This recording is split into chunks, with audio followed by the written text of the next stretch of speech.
Good evening. Welcome to Mission Central, Mission Control, I call it.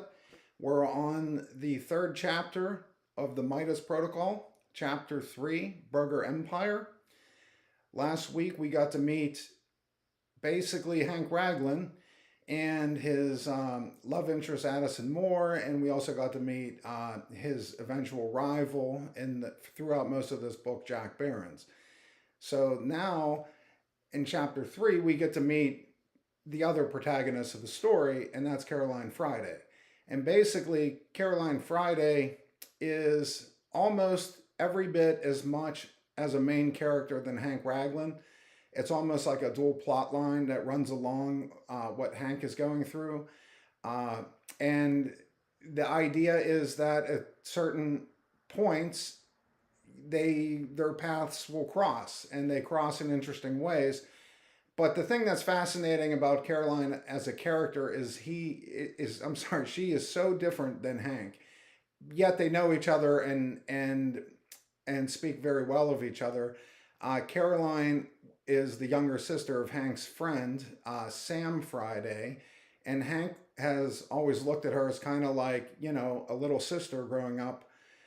He's just a little bit older than her, and she always looked to him as almost like a big brother, but they were really, really different types.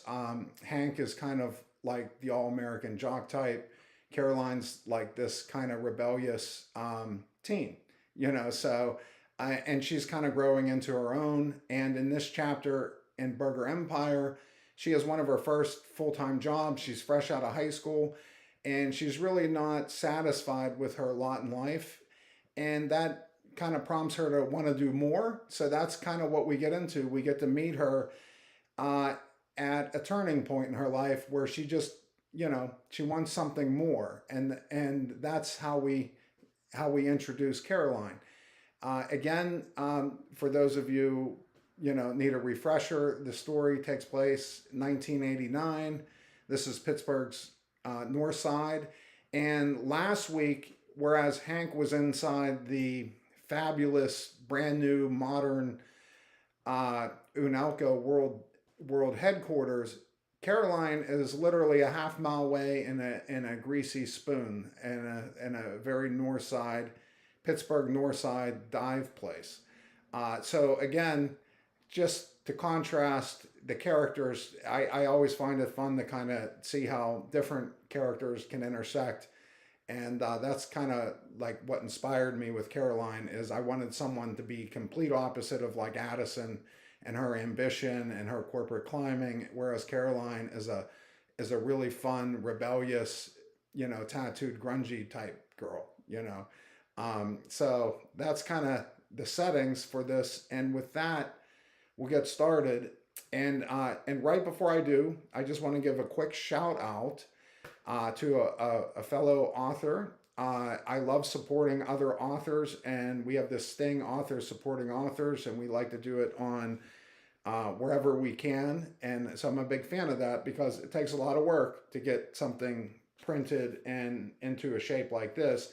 So today I'd like to give a shout out to author N.D. Conti, and she has a thriller that I'm reading, Quantum Skies, and it's fabulous. It really is. And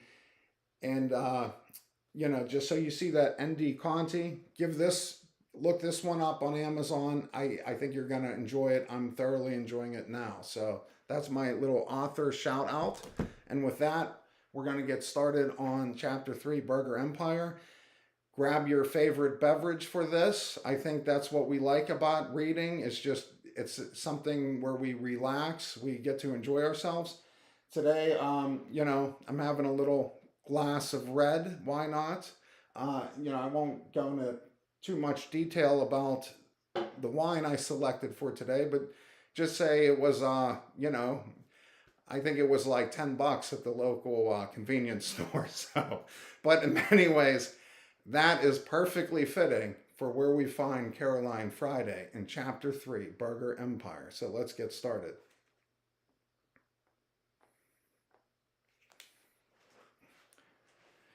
Meanwhile, this chapter starts off with a quote, meanwhile, because it's implied it happens at the same time that Hank was undergoing his interview with Mr. Laporte and Jack Barron's met Connor Walrose. So, Chapter 3, Burger Empire. Meanwhile, a short distance from Unalco's world headquarters, 6 burgers sizzled on the grill at Burger Empire. The cook, 21-year-old Caroline Friday, could care less if they sizzled away to complete brown and black grease. It would not bother her if her life did the same too. Of course, she realized that today she was in a rather despondent mood. The year 1989 had not turned out the way she had wanted, and next year and maybe the entire new decade promised more of the same disappointment. It was early in the afternoon. A holiday song, Baby It's Cold Outside. Baby It's Cold Outside. Okay, I can't help when this stuff pops up. Baby It's Cold Outside crackled over the dining area speakers in a sad effort to shovel seasonal spirit into this greasy spoon. The song gave her a headache. Additionally, the constant jiggling of the decorative bells on the entrance doors to Burger Empire, opening and closing all morning and afternoon, grated on her nerves. Caroline was pissed. In a laughable incident 10 minutes ago, she had been lectured by her boss, Pete Gardner, about her lack of, quote, team enthusiasm and willingness to work toward the coveted Employee of the Month recognition plaque he had hammered up on the wall back in October. She was told she was nothing at all like November's winner, DeMarco Cropley, a smart black teen who was on his way to Carnegie Mellon University next year. Good for him. She liked DeMarco.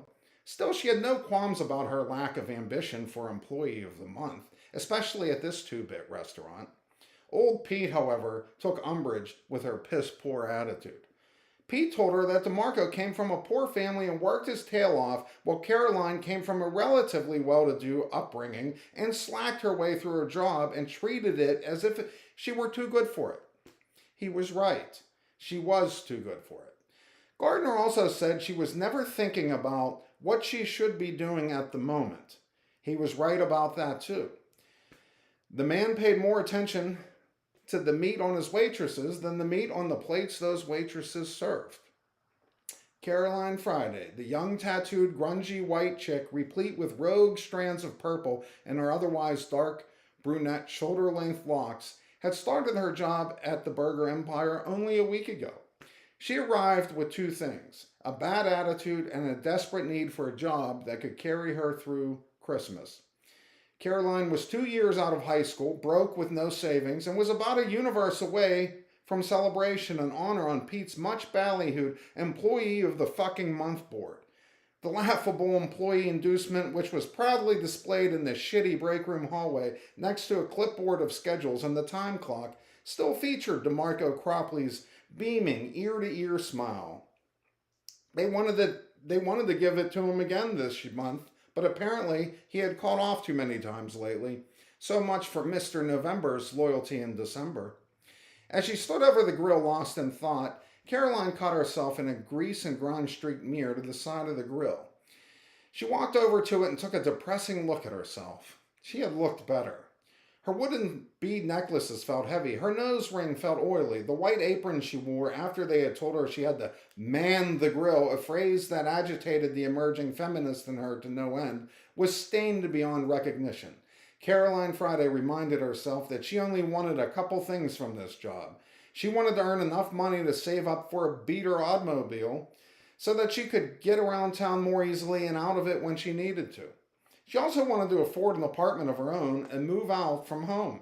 That could be counted as some kind of progress. However, since she had 2 fender benders in her father's car, the first one was not bad, but the second one was a lot worse. Her father told her to save up her own money and get a car for herself. Then he smugly told her she could plow her own car in the trees all by herself and on her own dollar. As much as she loved her dad, he treated her like a little kid. Hell, she turned 21 a month ago. What do I need a car for anyway? I have nowhere to go. Ouch! Hot grease splattered Caroline. Son of a bitch, she snapped, banging the spatula against the grill. Now she was even more pissed. She had not agreed to flip burgers when she took this job. Her job was to simply work the cash register, But it was now evident she had been shanghaied into joining the kitchen freak show because Mr. November had been no-showing a lot in December. Can you blame him? Still, a part of her wanted to make this work. This was the first gig she'd taken on her own accord, and she told herself, as a matter of pride, she had to make it work, since she declined her dad's desire to take a cushy hostess position at the family restaurant in the North Hills of Pittsburgh. She was fast beginning to regret that decision.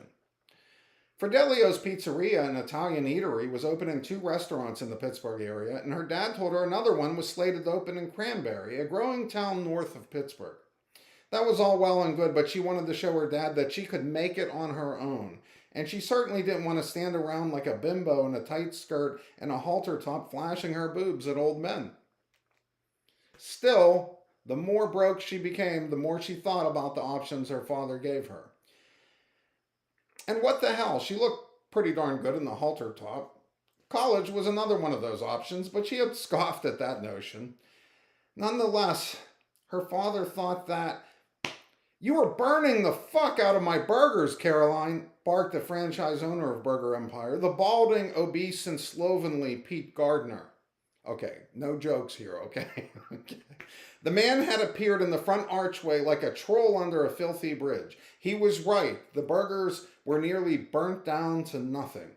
Black smoke meandered its way to the air filter. He picked his bulbous nose with a fat finger as he loomed over her and let loose a torrent of obscenities about the conditions of his burgers. He was so gross. Yellow teeth, comb-over, dark hair, psoriasis that sprouted out from his undershirt. About 100 pounds overweight, and all of it proudly drooping down from the openly stained crease of his gigantic paunch. Hey, I don't have any stains on this shirt, so no comment. The man paraded around with a fly that was often half-zippered because he was lazy or it didn't work, or perhaps he just liked it open. Pete never shaved and always smelled like cheap booze and missed showers. Cheap booze? I don't know. I have no idea where my inspiration for Pete came from.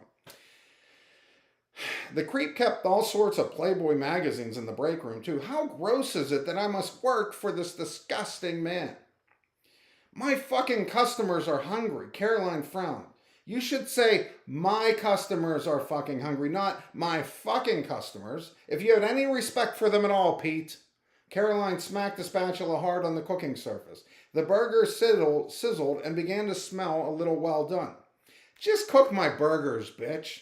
She snapped at Mr. Gardner. Another word like that out of you and you'll be flipping your own fucking burgers from here on out. Pete's face reddened and he waved his arms wildly. You know what? That's why I hate hiring you bitches. Fucking attitudes. I give you a chance to man the grill, and what the fuck do you do with that chance? You piss it away. He loomed over her and continued yelling. However, if Pete had been trying to intimidate her with his bullying, it had the opposite effect. No, you did not go there, Caroline exploded. You want some fucking hamburgers? Here are your goddamn burgers. Caroline scooped up a row of burgers and promptly flipped them into a mop bucket of dirty water that had been hanging around since yesterday. The dirty mop water splashed up and hit Pete's face. His eyes blazed with anger. Caroline smiled triumphantly and then quickly ducked out of her stained apron. She balled up the filthy thing and then chest-passed it to a shocked Pete. Pete caught the apron on his face and wiped his eyes. This is not how you become Employee of the Month, he hollered. Fuck you and fuck the Employee of the Month. I quit. She stomped toward the kitchen swing doors with her head lowered. Pete, momentarily caught off guard, stepped aside. Surprise spread across his face. Caroline did not look at Pete as she stormed by him, through the kitchen, and exited to the dining area. She felt the gaping eyes of the customers as they watched her cross the restaurant dining area. She proceeded straight to the door and opened it. The holiday bells rang, and Caroline Friday stepped outside of Burger Empire for the last time that cold December afternoon. A frigid Pittsburgh wind punished her face and whipped her hair about in wild movements. She glowered. The rare Pittsburgh sunshine had poked out from behind the clouds, but it was bitterly cold today. Caroline's hair whipped in the blustery wind, and she folded her arms tightly around her body to keep warm in her flannel shirt. For a brief moment, the sun reflected brightly off a shining metal and glass building a mile or so away. Ah, the Unalco World Headquarters. She squinted at the modern building. It was about a mile away geographically, but a million miles from Burger Empire. It stood like a tower above the mostly dilapidated buildings of Pittsburgh's old and tired north side. Must be nice to work somewhere like that place. The sound of a pneumatic bus door opening and the black exhaling of diesel exhaust caught our attention. The bus back to the North Hills. The bus back to Fidelio's Pizzeria. The bus back to starting over. She hustled down the street and managed to catch the bus. She counted out her last change and dropped it down the coin machine. She wondered where this bus ride would ultimately take her. The laconic bus driver paid her no attention, and the bus was empty. She sat down in the very back seat and put her black boots up on the worn seat in front of her. A song played, and she sighed. It was Baby, It's Cold Outside. Caroline sighed. Oh, fuck me. There you go. That is Chapter 3, Burger Empire. Kind of a quick one. That was the only scene. And thank you for joining me on that. And like I said, I think one of the things I enjoy a lot is the contrast of characters. And especially as they, eventually their paths, intertwine. And so that's always something I have fun exploring in fiction. And so that is Caroline Friday. And from there, you now have every character, basically. You have Hank, you have Addison, you have Jack. So we know a little bit about their world, and we know that Hank's kind of like in a different mindset, a different world completely. And his world couldn't be more different from Caroline Friday's. And yet, they have a friend in common, they grew up together, whatever. And, Caroline doesn't even know Hank works there at the moment. And Hank has no idea what Caroline's doing. So as the story unfolds, we will see that certain events will slowly bring their paths, if not their fates, together. And so that's the fun of fiction storytelling. And that's my Burger Empire for this week. I thank you for joining me. This is always fun to do. I hope you're enjoying participating in this. If you read this, I know I am. This is just a lot of fun. So next week, stay tuned because the plot is about to thicken. Thank you.